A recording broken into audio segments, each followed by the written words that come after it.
Hi, my name is Danielle, and I'm going to share with you my journey through infant loss and the story of my son, Thomas.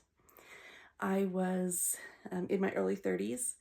I had a 10-month-old at home, and my husband and I had tried for 3 years before we were blessed with my oldest son, Liam. And we came to find out that I was pregnant when he was 10 months old. We weren't trying, it was a complete surprise. And we were so thrilled because it had taken us so long to have Liam that we were just so excited to add to our family and super scared because it was way sooner than we had planned, but super excited about the whole thing. I was just starting to go back to work. My mat leave was just ending, and I was thrilled because I'd only have to go back to work for a short period of time before I could start a second mat leave. And it just seemed perfect. Like all the pieces were falling into place, and we really couldn't have asked for anything more. The pregnancy seemed to go exactly as my first one had. I was miserably sick, very, very sick, and exhausted, going back to work and having um, an infant at home still. He was just turning like a year old when I went back to work. And but life was great. Now, my husband and I chose not to do prenatal testing. We hadn't done it with our oldest, and we didn't do it with this pregnancy. I didn't even really understand what the early testing was about, and our theory was if there was something wrong with the baby, it would be fine. It's our baby. We would still love the baby. So it never crossed our minds that there was things that they could test for that were more serious. We just didn't know, and you don't know what you don't know. So on our 20-week ultrasound visit, it was the first ultrasound I'd had, and again, very excited.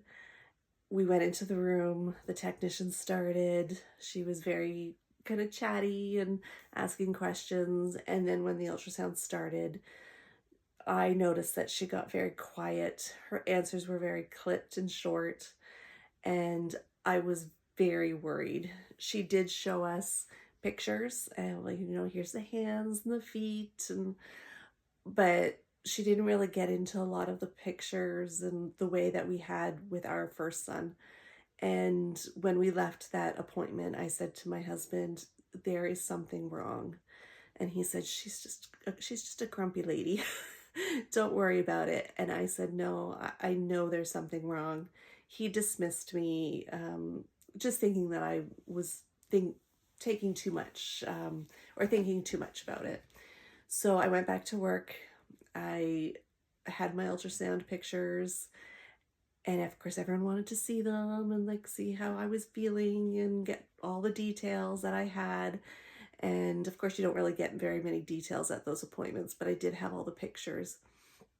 And I remember vividly saying to one of my very good friends at work, "Is this not the scariest ultrasound picture you have ever seen? It looks like he doesn't have a brain." And my manager walked by at that point and jokingly said, "Well, if there's no brains, it must be a boy." And we all kind of chuckled.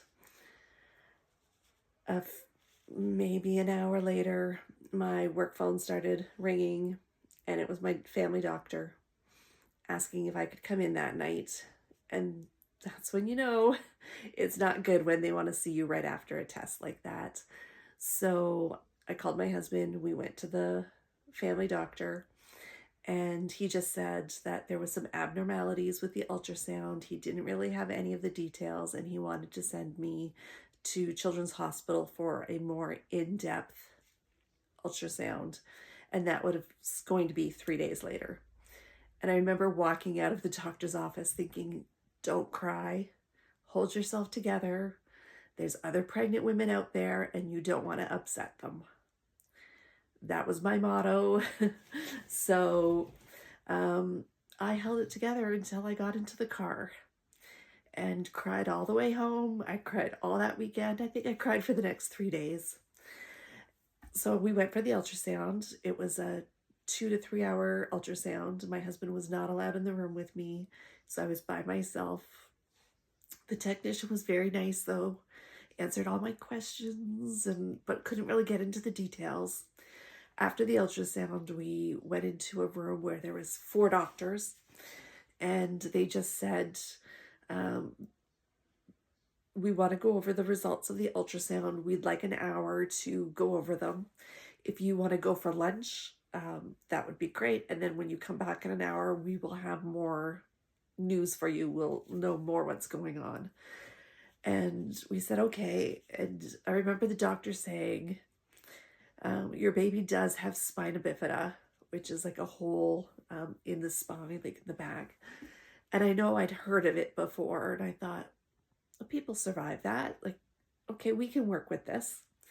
So I still wasn't extremely concerned at that point. I just knew that we would have some obstacles to overcome.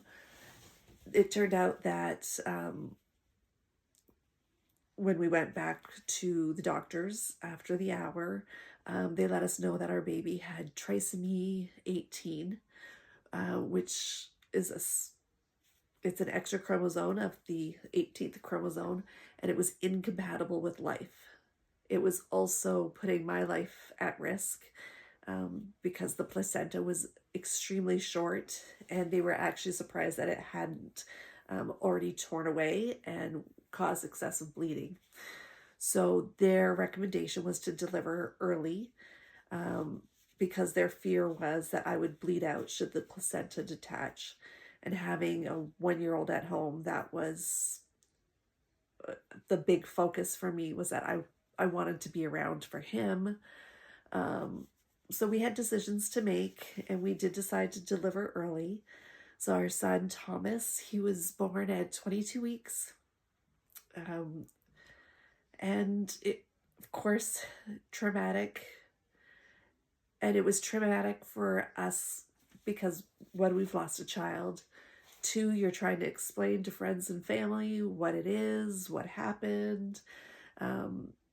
And like, people just don't understand. They don't know what to say. And my motto was, make them feel okay. Like, don't cry. You don't want to make other people feel upset.